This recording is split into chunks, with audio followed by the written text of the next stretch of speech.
ఆలస్యము చేసే దేవుడు కాదు. ఇరిగి నలిగిన మనస్సును నువ్వు ఆలస్యము చేసే దేవుడివి కానే కావు. ఆయన ఆ పశ్చాత్తాపం అయినట్టు సార్ తన పరుపు తేలిపోయిందట, తన కన్నీటి చేత తన పరుపు కొట్టుకొని పోయిందట, తన కన్నులు గుంటలు కన్నాయట, తన కన్నీళ్ళు తన కన్నపానములయ్యేటప్పుడు.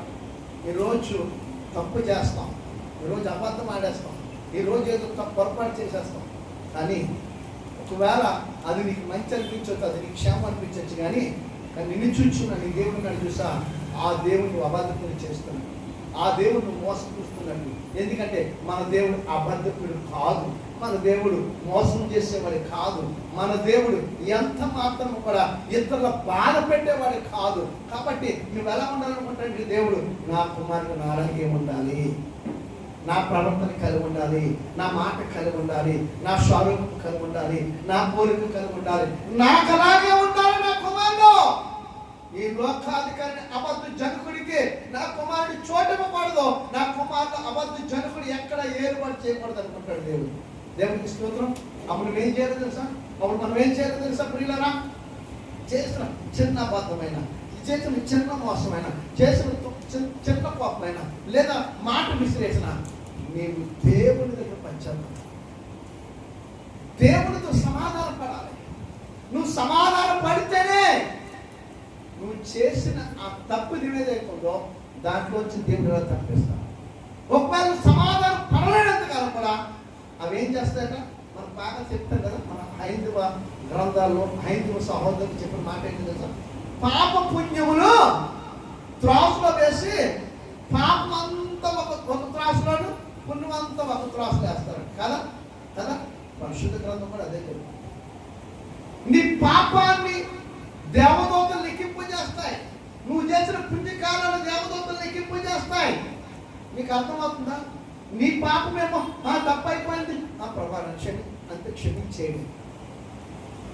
దావీదు అనుకుంటే అన్ని నెరుడు ఒక ఇంచుమించు అంతే 6 నెలలు 9 నెలలు 10 నెలలు సంవత్సరము 5 సంవత్సరాలు 6 సంవత్సరాలు దావీదు ధర్మపడి ఉండడు.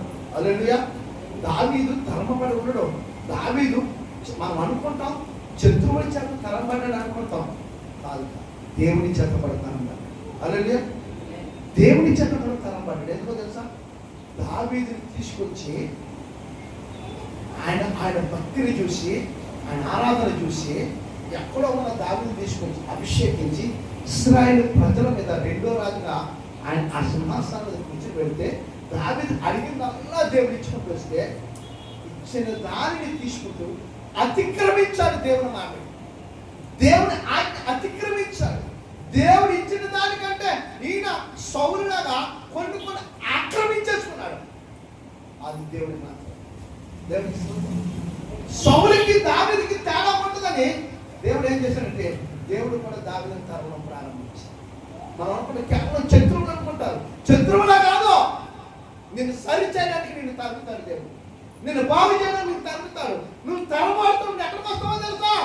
పరిశుద్ధ సన్నిధిలోకి, దేవుని పాదాల దగ్గరకు వస్తావు. నువ్వు తరబడుతున్నప్పుడు నువ్వు ఎక్కడికి వెళ్ళి నీకు క్షేమం ఉండదు. ఏ ప్రాంతానికి వెళ్ళా, ఏ పెళ్లి దగ్గరికి వెళ్ళా, ఏ సహోదరునికి వెళ్ళా, ఏ గ్రామానికి వెళ్ళా, ఏ నాయకుడి దగ్గరికి వెళ్ళా, నీకు రక్షణ ఉండదు.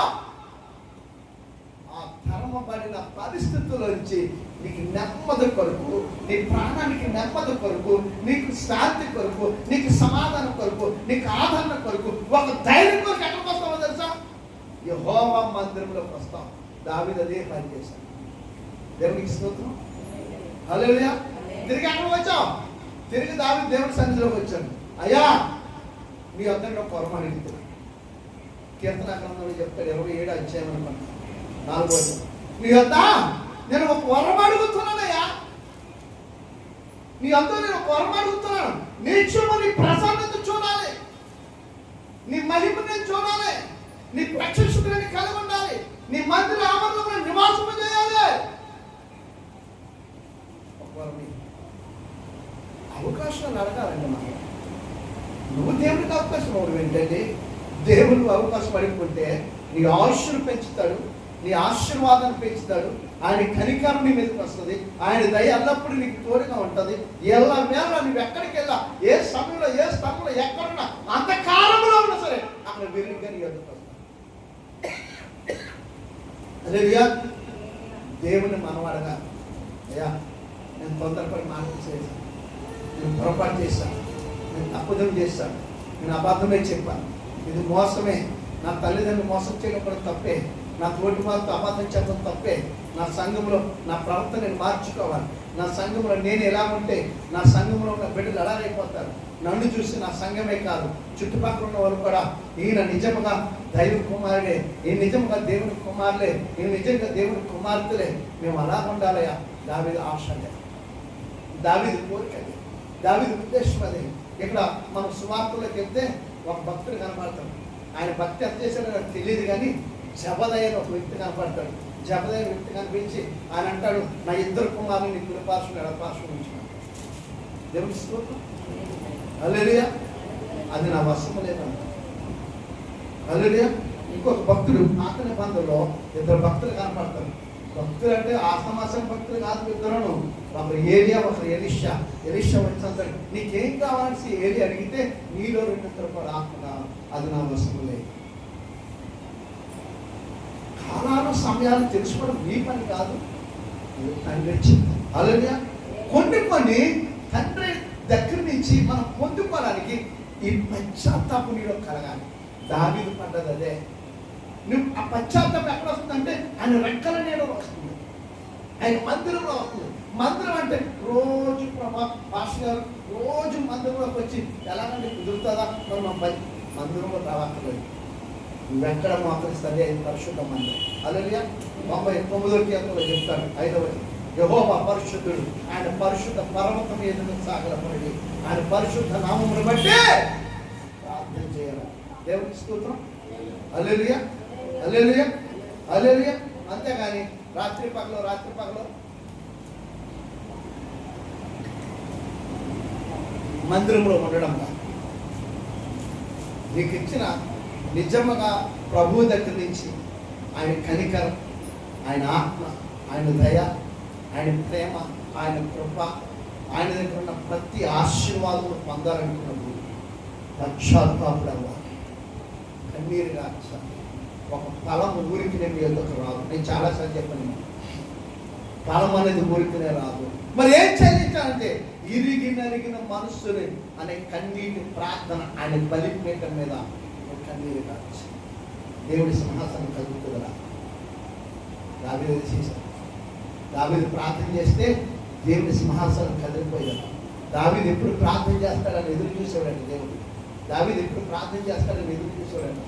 ఒకప్పుడు అంటే దావీదు ప్రార్థన చేసినప్పుడు దావీదు అనేవాడట, దేవా నా ప్రార్థనకి చెవి ఎక్కువ, దేవా నా ప్రార్థన ఆలకించవా, దేవా నా మొర్ర అంగీకరించవా, దేవా నా ప్రార్థన పుత్రులవా, దేవా నా ప్రార్థనకు జవాబు దయచేవా, దేవా నా ప్రార్థనకు ఆమోద ముద్రమేవా, నా ప్రార్థన వింటున్నావా, నా ప్రార్థనకు చెవి ఎక్కువా. దేవుడిని దావీదు అడిగేవాడు. చేసి కొన్ని సందర్భాల్లో దావీదు ప్రార్థన చేయడం మానేసి ఇవే సందర్భాలు ప్రార్థన చేయడం మానేస్తే దేవుడికి మర్యాద ఏముంటుంది? ఎందుకు చేయలేదు? దేవుడికి తెలుసు. కానీ ఆయన దావీదు దేవుడి వైపు తిరుగుతాడేమని ఆయన దావీదు మొరపెట్టకపోతే దేవుడి చెవికి ఆలకించాడు. దావీదు ఎప్పుడు ప్రార్థన చేస్తాడా? టైం అంతా తినేస్తాం, ప్రార్థన కూర్చున్నాం, ప్రార్థన చేద్దాం. మీకు అర్థమవుతుందండి? రాత్రి 7 గంటల నుంచి ప్రార్థన చేద్దాం బ్రదర్, మీరు ఆ ఊళ్ళో చేయండి, మీరు ఎప్పుడు చేయండి, మీరు మన వాళ్ళు కొంతమంది ఉన్నాం, అందరం ఆన్లైన్లో కలిసి ప్రార్థన చేద్దాం అంటారు. 7 గంటల నుంచి 10 గంటల చేద్దాం, లేదా 12 గంటల చేద్దాం, లేదా 9 గంటల అనుకుంటాం. అవతలోడు మొదలు పెడతాడు, అవతలోడు మొదలెడతాడు, ఎక్కడో తెలియదు, వీడు మొదలెడతాడు, ఎక్కడో తెలియదు. ఈ టైం అంతా 12 గంటలు గడిపేసి బ్రదర్ ప్రార్థన చేయండి బ్రదర్, చాలా టైం అయిపోతుంది. నువ్వు టైం ఎవరికి ఇచ్చావు? ఈ లోకాధికారిని అబద్ధ జనకుడికి ఇచ్చావు. నువ్వెవరితో ప్రమాణం చేస్తావు? నువ్వెవరితో సహవాసం చేస్తానన్నావు? ఎవరి దగ్గరికి వస్తానన్నావు? నువ్వేం చేద్దామని అనుకున్నావు? ఏ అంశాలు తీసుకొచ్చావు? ఏం తీసుకెళ్ళని వచ్చావు? నువ్వు చేసిన పని ఏంటి? ఈ లోకాధికారితో కూడా నువ్వు సహవాసం చేస్తావు. చివరిలోకి వచ్చి ఆమెను చెప్పి బ్రదర్ చాలా సేవ్ చేసాం బ్రదర్, ఏం చేసావు? నిద్రపోవడం, ముసులాడుకోవడం, తలబులు మాట్లాడుకోవడం, ఇవేనా చేసే ప్రార్థన కంటే అరగంట 5 నిమిషాలు లేదా 5 సెకండ్లు నిజాయితీగా వచ్చి యథార్థంగా వచ్చి అద్భుతమైన జవాబు తీసుకురా. దేవునికి స్తోత్రం. మనందరికీ తెలిసిన ఒక గొప్ప రాజు ఉన్నాడు, ఒక గొప్ప భక్తుడు ఉన్నాడు. ఆయన పేరే హిజ్కియా. హల్లెలూయా, హల్లెలూయా. ఎంత త్వరగా జవాబు వచ్చిందంటే యెషయా ప్రవక్త వచ్చి, హిజ్కియా నీకు మరణము సంభవించబోతుంది, నీ ఇల్లు చక్కబెట్టుకో. ఒకే మాట చెప్తాడు, ఒక్క మాట, 10 మాటలు ఏం చెప్పు అని చెప్పి ఆయన గవిని దాటక మునిపే నేను గోడతో తిరుగుతాడు. ప్రభా నేను చేసిన పరోపకారాన్ని జ్ఞాపకం చేసుకో. హల్లెలూయా. ఈ ఒక్క మాట హిజ్కియా పలుకుతాడు, ఆ ఒక్క మాట యెషయా ప్రవక్త చెప్తాడు. యెషయా ప్రవక్త ఈ గదిలో ఉన్న హిజ్కియా అలా గోడతో చెప్పి ఆ మాట పలికి ఈ గవిని అవతల ఉన్నట్టు ఆ గడప దగ్గరికి ఎలా కొలిపే తండ్రి అయిన దేవుడి దగ్గర జవాబు వచ్చేసారు. హల్లెలూయా.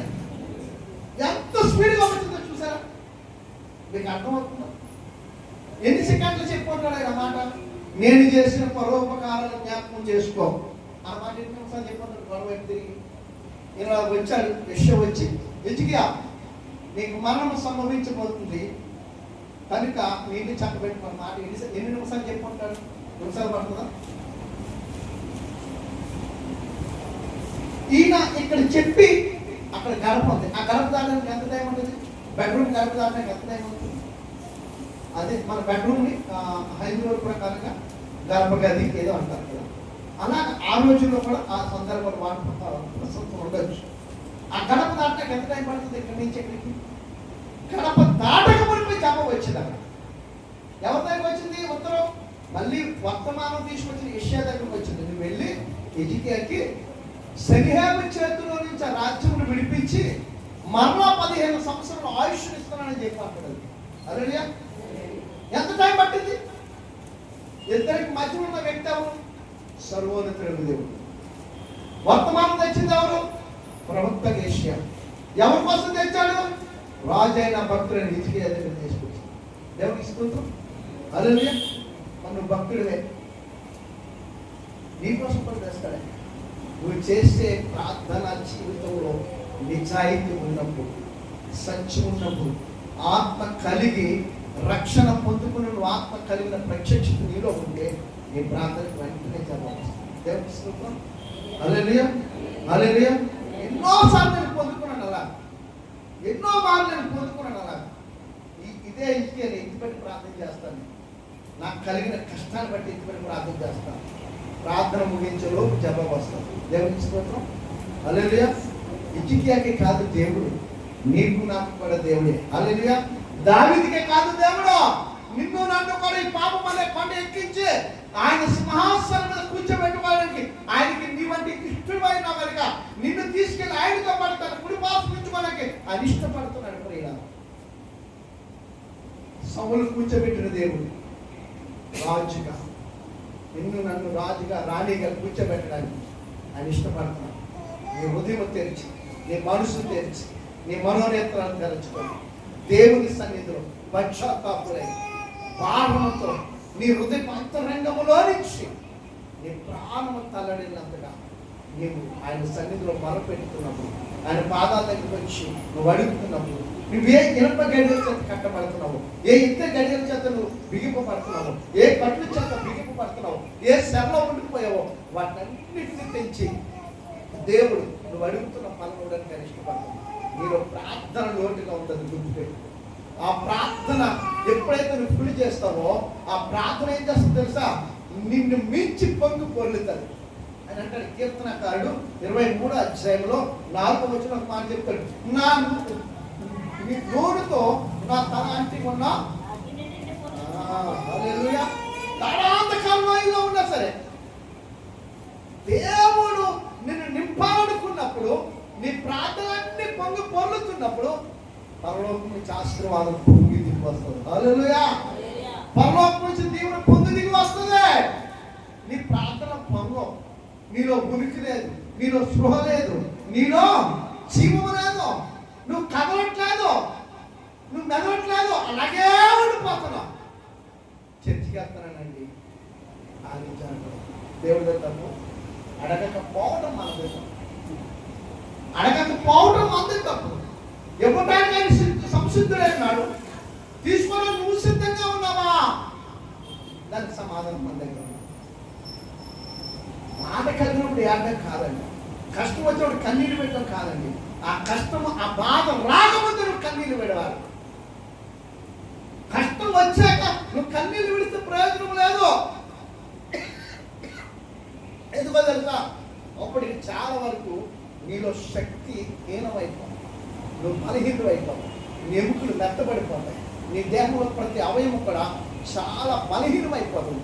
దాన్ని కూర్చుకోవాలంటే, దాన్ని సమకూర్చుకోవాలంటే, తిరిగి నీ ఎముకలు పుష్టి రావాలంటే, నీ ఎముకలకు సత్తు రావాలంటే, నీ దేహం స్వస్థపరచబడాలంటే, మరలా నీ ఆరోగ్యం నువ్వు మొదట ఉన్నట్లుగా ఉండాలి అంటే అది సాధ్యం కాదు. అందుకనే ఆ బలహీనతలు, ఆ అనారోగ్యాలు రాకమునిపై నువ్వేం చేయాలంట? దాని కొరకు మరింతగా ముందుగా నువ్వు ప్రార్థన చేసుకోవాలి. ఆ బలహీనత రాకుండా నీకు ఇచ్చిన దేవుడిచ్చిన బలమ చేత నీ దినములన్నీ కూడా కృపాక్షేమములతో నడిపిస్తాడు. హల్లెలూయా. 6వ వచనం, అది 23:6. హల్లెలూయా. ఒకసారి చదువు, త్వరగా ముగిచేస్తాను. గట్టిగా చెప్పండి అమ్మా. నా బ్రతుకు దినములన్నీ కృపాక్షేమములే నా వెంట వచ్చి చిరకాలము యెహోవా మందిరములో నువ్వు అక్కడ నివాసం చేస్తే నీ దినములన్నీ కూడా క్షేమములే. ఇక్కడ మాట చెప్పలేదు, ఇర్మియా చెప్పాడు ఆ మాట 33:6-7 వచనాలు. దానికి ఆరోగ్యం కలుగు చేసి, దానికి స్వస్థతనిచ్చి, క్షేమాన్ని కలుగు చేసేవాడు యెహోవా. ఇది నేను చెప్పే మాట కాదు, అక్కడ దావీదు చెప్తున్న మాట, అక్కడ ఇర్మియా ప్రవక్త చెప్తున్న మాట. నువ్వు ఎక్కడ నివసించాలి? నువ్వెవరి కౌగిట్లో ఉండాలి? ఎవరు రెక్కలు నేను ఉండాలి? యుగ యుగములు కూడా ఆయన రెక్కల చాటును దాచబడాలి. ఆయన మందిరంలో నివాసము కలిగి ఉండాలి. ఆయన పాదాలకు వచ్చి నీ అవసరాలను అడగాలి. మనం అనుకుంటాం, నాగరాజు గారు ఉన్నారు కదా, లేకపోతే రవికుమార్ గారు ఉన్నారు కదా, అడిగితే అవసరాలు తీరిపోతాయి అనుకుంటున్నాం. 20 జరిగే పని కాదు. మనం అనుకుంటాం అంతే, జరిగే పని కాదు.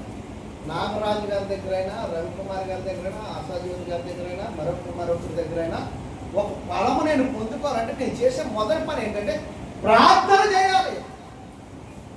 దేవుడు వారిలోకి రావాలి, వారికి ఆ మనసు పుట్టించాలి. వారు లేకపోవచ్చు, వాళ్ళు తీసుకొచ్చి ఇచ్చేస్తారు. అది ఎలా తెస్తారా ఏంటి, అది మనకు సంబంధం లేదు.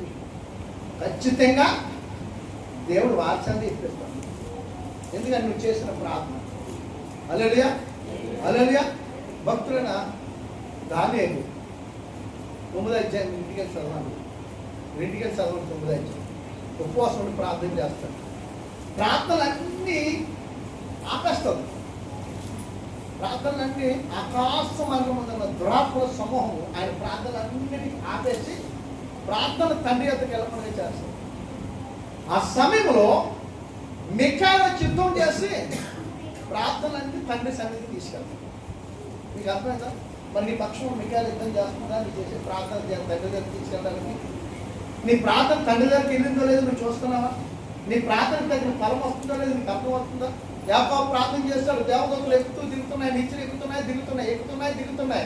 యాకోబు చేసింది అల్లా మోసుకెళ్తున్నాయి, తండ్రి తెచ్చిందల్లా తీసుకొచ్చేది.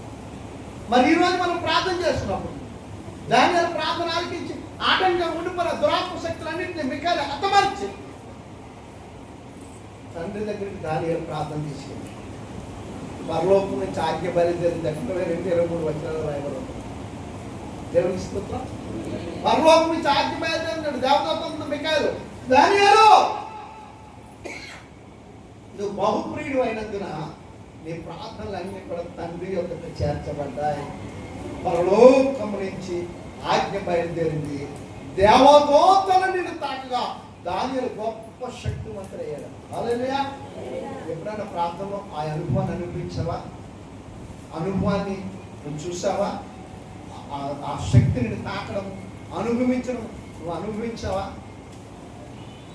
ఎందుకంటే దేవుని ఆత్మకు అవకాశం ఉంది. ఎందుకంటే చేసే ప్రార్థన మనస్ఫూర్తిగా చేయం, అలసిపోతాం. పగలంతా పనులు చేయడానికి ఎంత పనున్నా ఆ పని పూర్తి చేసే వరకు కదలం. కానీ ప్రార్థన దగ్గరికి వచ్చేటప్పటికి అనుకున్న సమయం అంతా ఇవ్వవలసిన సమయానికి దేవునికి ఇవ్వం. అక్కడికి వచ్చాక అలిసిపోతాం. నేను అంటున్నాను, నువ్వెంత అలిసిపోయినా నువ్వు ఇవ్వవలసిన సమయం దేవునికి ఇస్తే మరొక రోజు రెండింతలుగా దేవుడు శక్తిని ఇస్తాడు. హల్లెలూయా. నూరంతులుగా శక్తిని ఇస్తాడు, వెయ్యంతులుగా బలమునిచ్చి మన మన మన పితృలు అంటాడు, మన తాతలు ముత్తాతలు చెప్పేవారు 1000 ఏనుగుల బలము కలిగిన వాడు మనవడే. అవునా అంటారా? అనేవారు కదా. అంతకంటే ఎక్కువ బలము ధరింపజేసే దేవుడు. క్రీస్తుకు నువ్వు లోబడితే క్రీస్తును బలము ధరింపజేసి అపవాదనే నాశనకుని దూరం చేసి దేవుడు నీకు దగ్గర అవుతాడు. దేవుని కృప దావీదుకు తోడినట్టుగా, దావీదు సంతతి మీద దేవుని ఆత్మ ఉన్నట్టుగా మనకు, మన కుటుంబానికి, మనందరికీ తోడై ఆయన ఆత్మ చేత మనం అందరం నడిపింపబడుతున్నాం గాక. ఆమేన్. హల్లెలూయా.